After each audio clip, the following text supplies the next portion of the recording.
आज की वीडियो में जानेंगे एनसीईआरटी क्लास 11th के आर्ट एंड कल्चर के चैप्टर नंबर 8 के बारे में। और ये लास्ट चैप्टर है इंडो इस्लामिक वास्तुकला के कुछ कलात्मक पहलू। तो इसमें पहला पॉइंट है, ईसा की 7वीं तथा 8वीं शताब्दी में इस्लाम धर्म स्पेन और भारत की ओर फैला। भारत में इस्लाम विशेष रूप से मुस्लिम सौदागरों, व्यापारियों, धर्मगुरुओं और विजेताओं के साथ आया। और वैसे तो मुस्लिम लोगों ने ईसा की 8वीं शताब्दी से ही सिंधु, गुजरात आदि प्रदेशों में इमारतें निर्माण बनाने का काम शुरू कर दिया था, मगर बड़े पैमाने पर भवन निर्माण का कार्य ईसा की 13वीं शताब्दी के प्रारंभ में तुर्कों का शासन स्थापित हो जाने के बाद ही शुरू हुआ।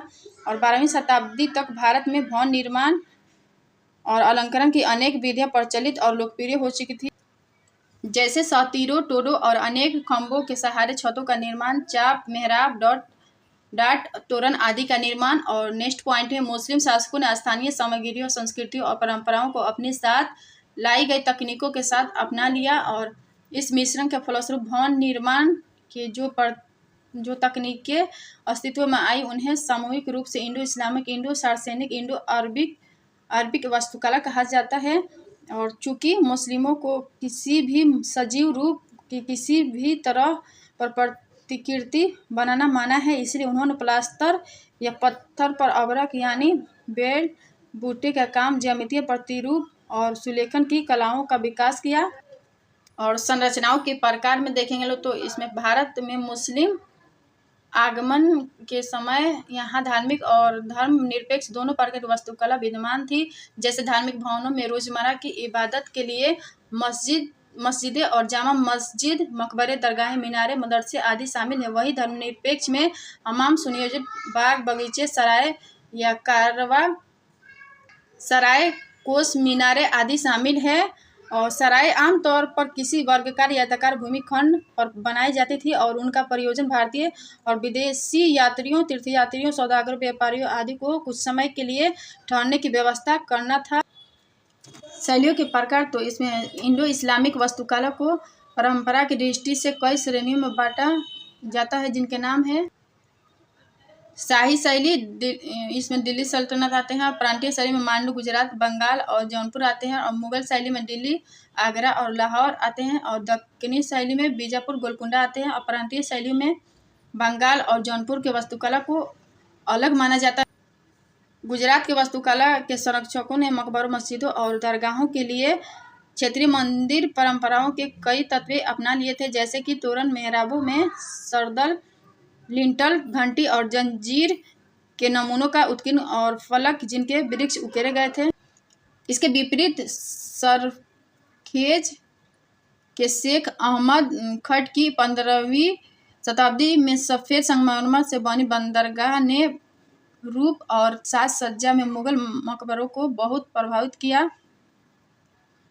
अन्य सज्जात्मक रूप में तो देखेंगे लोग, तो इसमें पहला पॉइंट है, इन रूपों में कटाव, उत्कीर्ण या गायकारी के जरिए प्लास्टर पर डिजाइन कला शामिल है। इन डिजाइनों को सादा छोड़ दिया जाता था या उनमें रंग भरे जाते थे।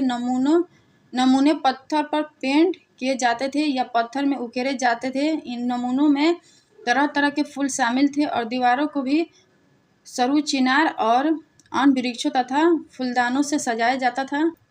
भीतरी छत को सजाने के लिए फूलों के अनेक मिश्रित नमूनों को काम में लिया जाता था। और 14वीं से 15वीं और 16वीं शताब्दियों में दीवारों और गुंबदों की सतहों पर टाइलें भी लगाई जाती थी। उस समय लोकप्रिय रंग नीला, फिरोजी, हरा और पीला थे। कभी कभी भीतरी दीवारों और चंदों पर लाजवर्ड, मनी, लेपिस लेजुली का भी प्रयोग किया जाता था। और अन्य किस्म की सजावटों में अरबस यानी बेलबूटे के काम, सुलेखन और ऊंचे तथा नीचे उभरदार उत्कीर्ण शामिल थे। जालियों का प्रयोग भी बहुतायत से होता था। और चापें, मेहराब सादी और सिमटी हुई होती थी और कभी कभी ऊंची और तीखी भी होती थी। केंद्रीय गुंबद की चोटी पर एक उल्टे कमल पुष्प का नमूना और एक धातु या पत्थर का कलश होता था। और भवन निर्माण की सामग्री में देखेंगे तो पहला पॉइंट है, भवन निर्माण के लिए सबसे अधिक लोकप्रिय मसाला सामग्री रोड़ी कंकड़ आदि से चिनाई करने का मिलावन था और उस समय के कभी कभी भवनों की दीवारों काफ़ी मोटी होती थी। इन दीवारों को चुनने के बाद उन पर चूने की लिपाई की जाती थी या पत्थर के चौके जड़े जाते थे और निर्माण को काम में कई तरह के पत्थरों का इस्तेमाल होता था, जैसे स्फटिक, बलुआ पत्थर, पीला पत्थर और संगमरमर आदि।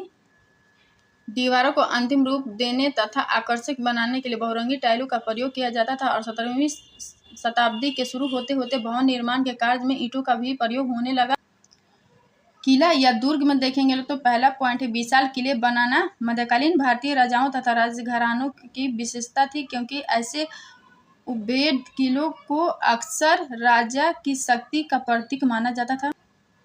इस तरह के कई दुर्भेद, विशाल और जटिल दुर्ग चित्तौड़, ग्वालियर, देवगिरी और दौलताबाद और गोलकुंडा में पाए जाते हैं और किले के चारों ओर बाहरी दीवारों के एक के बाद एक कई घेरे बनाए जाते थे, जैसा कि गोलकुंडा में देखने को मिलता है। दौलताबाद के किले में शत्रु को धोखे में डालने के लिए यहाँ प्रवेश द्वार दूर दूर पर टेढ़े मेढ़े ढंग से तथा एक के भीतर एक यानी 2 किले बनाए गए थे, जिनमें दूसरा किला पहले किले की अपेक्षा अधिक ऊंचाई पर बनाया गया था। ग्वालियर का किला अजेय माना जाता था, क्योंकि इसकी खड़ी ऊंचाई एकदम सपाट थी और उस पर चढ़ना असंभव था और चित्तौड़गढ़ को एशिया का सबसे बड़ा किला माना जाता है और इन सभी किलों में स्थित राजमहलों ने अनेक शैलियों के अलंकृत प्रभाव देखने को मिलते हैं। मीनारे में देखेंगे तो स्तंभ या गुंबद का एक अन्य रूप मीनार थी, जो भारतीय उपमहाद्वीप में सर्वत्र पाई जाती है और इसमें कुछ पॉइंट है। तो मध्यकाल की सबसे प्रसिद्ध और आकर्षक मीनारें थी दिल्ली में कुतुब मीनार और दौलताबाद के किले में चांद मीनार। और तीसरा पॉइंट है मीनार की असाधारण आकाशीय ऊंचाई शासक की शक्ति का प्रतीक मानी थी। और कुतुब मीनार में देखेंगे तो पहला पॉइंट है इसका संबंध दिल्ली के संत ख्वाजा कुतुबुद्दीन बख्तियार काकी से भी जोड़ा जाता है और 13वीं सदी में बनाई गई यहाँ मीनार 238 फुट ऊंची है। इसकी 5 मंजिलें हैं, जो ऊपर की ओर क्रमशः पतली या संकरी होती चली जाती है। कुतुबुद्दीन ऐबक ने इसकी पहली मंजिल का निर्माण करवाया। शेष 4 मंजिलों का निर्माण 1229 के आसपास इल्तुमिश द्वारा करवाया गया और यह बहुभुजी और वृत्ताकार रूपों का मिश्रण है। यह अधिकतर लाल और पांडु रंग के बलुआ पत्थर की बनी हुई है। हालांकि इसकी ऊपरी मंजिलों में कहीं कहीं संगमरमर का भी प्रयोग हुआ है और इसके छज्जा अत्यंत सजे हुए हैं और इसमें कई शिलालेख हैं जिन पर फूल पत्तियों के नमूने बने हैं। और चांद मीनार दौलताबाद, महाराष्ट्र, यह 15वीं सदी में अलाउद्दीन बहमनी द्वारा बनवाई गई थी। 210 फीट ऊंची है। इसकी 4 मंजिलें हैं और ऊपर की ओर क्रमशः पतली होती चली जाती हैं और इसका बाहरी भाग कभी पकी हुई टाइलों पर बनी द्विरेखीय सजावटी और बड़े बड़े अक्षरों में खुदी कुरान की आयतों के लिए प्रसिद्ध था। और यह मीनार एक ईरानी स्मारक की तरह दिखाई देती है, लेकिन इसके निर्माण में दिल्ली और ईरान के वास्तुकलाविदों के साथ साथ स्थानीय वास्तु कलाकारों का भी हाथ था। और मकबरे में देखेंगे तो पहला पॉइंट है शासकों और शाही परिवार के लोगों की कब्रों पर विशाल मकबरे बनाना मध्यकालीन भारत का एक लोकप्रिय रिवाज था। ऐसे मकबरों के कुछ सुप्रसिद्ध उदाहरण है दिल्ली स्थित गयासुद्दीन तुगलक, हुमायूं, अब्दुल रहीम और खानखाना और आगरा स्थित अकबर व इत्मादु दौला के मकबरा यह सोचकर बनाया जाता था कि मजहब में सच्चा विश्वास रखने वाले इंसान को क़यामत के दिन इनाम के तौर पर सादा के लिए जन्नत स्वर्ग में भेज दिया गया। और इन मकबरों की दीवारों पर कुरान की आयतें लिखी जाती थी और आगे चलकर इन मकबरों को बाग बगीचों के भीतर या किसी जलाशय या नदी के किनारे बनाया जाने लगा, जैसे हुमायूं का मकबरा और ताजमहल। इनका उद्देश्य दफनाए गए व्यक्ति की शान और शौकत और ताकत का प्रदर्शन करना भी रहा होगा। और ताजमहल में देखेंगे तो 1632 से इस स्मारक के निर्माण में लगभग 20 साल तक 20,000 कामगारों ने काम किया। और ताजमहल को शाहजहां ने अपनी बेगम मुमताज महल की याद में एक मकबरे के तौर पर बनवाया था। और ताज की गरिमा दिन और रात के समयों पर अलग अलग रंगों का आभास कराती है। और इसके संपूर्ण परिसर में अनेक छोटे बड़े भवन, कक्ष, बाग बगीचे हैं। यह यमुना नदी के दाहिने किनारे पर स्थित है। ताज के पीछे यमुना के बाएं किनारे पर भी पहले कभी एक बाग था जिसे महताब बाग कहा जाता था। और ताज के विशाल परिसर में प्रवेश पाने के लिए लाल पत्थर से बने एक विशाल द्वार से होकर गुजरना पड़ता है। और मकबरा चरबाग शैली में बना है, जिसमें फव्वारे और पानी के बीच से रास्ता है। और मकबरे के इमारत के बाग के बीचों बीच न बनाकर उत्तरी किनारे पर नदी तट पर बनाया गया है। और चबूतरे के किनारे पर 4 मीनारें खड़ी है जो ऊपर की ओर पतली होती जाती है। इन मीनारों की ऊंचाई 132 फुट है। और इमारत के मुख्य भाग की चोटी पर गोलाकार गुंबद है और 4 गुमटियां है। इमारत के मुख्य भाग की चोटी पर गोलाकार गुंबद है और 4 गुमटियां है। और इमारत के लिए संगमरमर राजस्थान में स्थित मकरानी की खानों से खोद कर लाया गया था। इमारत की ऊंचाई फर्श से छत तक 186 फुट है। इमारत के हर हिस्से में रोशनी जाली झरोखे से आती है जो भीतरी मेहराबों के आसपास बने हुए हैं। और इसकी दीवारें पर पत्थर के उकेर कर ऊंची और नीची उबरदार नक्काशी की गई है। और लोगों के लिए इमारतें तो मध्यकालीन भारत में सार्वजनिक और निजी तौर पर भी भवन आदि बनाए गए। और इन इमारतों में रिहायशी इमारतें, मंदिर, मस्जिदें, खानका और दरगाह, स्मृति द्वार, भवनों के मंडप और बाग बगीचे, बाजार आदि शामिल है। मांडू नगर मध्य प्रदेश में इंदौर से 60 मील की दूरी पर स्थित है। इसकी सामरिक विशेषता उत्तर में मालवा का पठार है और दक्षिण में नर्मदा नदी को देखकर परमार राजपूतों, अफगानों और मुगलों ने इसे अपना आवास बनाया। और होशंग शाह द्वारा 1401 और 1561 ईस्वी में स्थापित गौरी राजवंश की राजधानी के रूप में इस शहर ने काफ़ी ख्याति पाई। उसके बाद मांडू का इतिहास सुल्तान बाज बहादुर और रानी रूपमती के प्रेम प्रसंगों से जुड़ा रहा। और मुगल बादशाह यहाँ वर्षा ऋतु में भोग विलास के लिए आया करते थे। कर्मचारियों के लिए कार्यालय और रिहायशी भवन 2 कृत्रिम झीलों के चारों ओर निर्मित थे। और हिंडोला महल या सुल्तान के दीवाने आम था, जहां आकर सुल्तान अपनी प्रजा को दर्शन दिया करता था। और हिंडोला का प्रभाव उत्पन्न करने के लिए इन दीवारों पर ढाल का बखूबी इस्तेमाल किया गया है। और जहाज महल यह एक शानदार 2 मंजिली इमारत है जिसकी शक्ल पानी के जहाज जैसी है। यह 2 जलाशयों के बीच स्थित है और इसे सुल्तान गयासुद्दीन खिलजी ने बनवाया था। और वह ऐशो आराम व मन बहलाव के लिए इसे अपने जनान खाने के तौर पर इस्तेमाल करता था।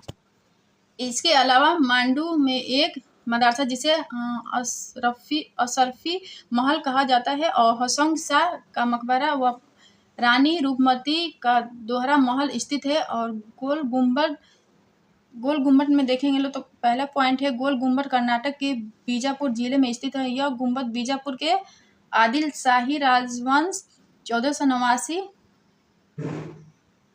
से 1686 ईस्वी के 7वें सुल्तान मोहम्मद आदिल शाह 1626 से 56 ईस्वी का मकबरा है और इसे स्वयं सुल्तान ने अपने जीवन काल में बनाना शुरू किया था। और गुंबद एक विशाल वर्गाकार भवन है जिस पर एक गोलाकार ढोल है और ढोल पर एक शानदार गुंबद टिका हुआ है। यह गहरे स्लेटी रंग के बेसाल्ट पत्थर से बना है और इसे प्लास्टर से संवारा गया है। गुंबद की इमारत की हर एक दीवार 135 फुट लंबी और 110 फुट ऊंची है और 10 फुट मोटी है। ढोल और गुंबद दोनों को मिलाकर इस इमारत की ऊंचाई 200 फुट से भी ऊंची चली जाती है। मकबरे का एक वर्गाकार 12 कक्ष है और 125 फुट व्यास वाला गुंबद है। यह मकबरा 18,337 वर्ग फुट में फैला हुआ है और दुनिया का दूसरा सबसे बड़ा मकबरा है। गुंबद के ढोल के साथ साथ एक फुसफुसाहट दीर्घा और बिस्परिंग गैलरी बनी हुई है। इमारत के चारों कोने पर 7 मंजिले अष्टभुजाकार मीनारें बनी है। और जामा मस्जिद में देखेंगे लोग तो मध्यकाल में एक शहर में एक जामा मस्जिद होती थी जो अपने नज़दीकी परिवेश के साथ साथ आम लोगों यानी मुस्लिम और गैर मुस्लिम दोनों के संप्रदायों के लोगों के जीवन के लिए जीवन का केंद्र बनी थी। और यहाँ हर जुमे शुक्रवार को सामूहिक नमाज के लिए कम से कम 40 मुस्लिम वयस्क पुरुषों का इकट्ठा होना जरूरी था। और शुक्रवार को नमाज के समय शासक के नाम में एक खुतबा को पढ़ा जाता था और आम प्रजा के लिए बनाए गए उसके कानूनों का पढ़कर सुनाया जाता था। मस्जिद में एक खुला सहन होता था जो 3 तरफ से ढके हुए रास्ते इबादत घरों से घिरा हुआ होता था और उसमें पश्चिम की ओर किबला लिबान होता था। और मस्जिद में एक खुला सहन होता था जो 3 तरफ से ढके हुए रास्तों इबादत घरों से घिरा हुआ होता था और उसमें पश्चिम की ओर किबला लिबान होता था। और यहीं पर इमाम के लिए मेहराब और मीनार बने होते थे और नमाजी अपनी इबादत प्रार्थना पेश करते समय मेहराब की ओर ही अपना मुंह रखते थे क्योंकि यह मक्का में काबा की दिशा में होती थी। तो क्लास 11th के आर्ट एंड कल्चर के कंप्लीट वीडियो अपलोड कर दी है, तो आप लोग वीडियो देख के नोट्स मेकिंग जरूर कीजिएगा लोग। अगर वीडियो पसंद आए तो like share comment and subscribe कर दीजिएगा लोग। Thank you.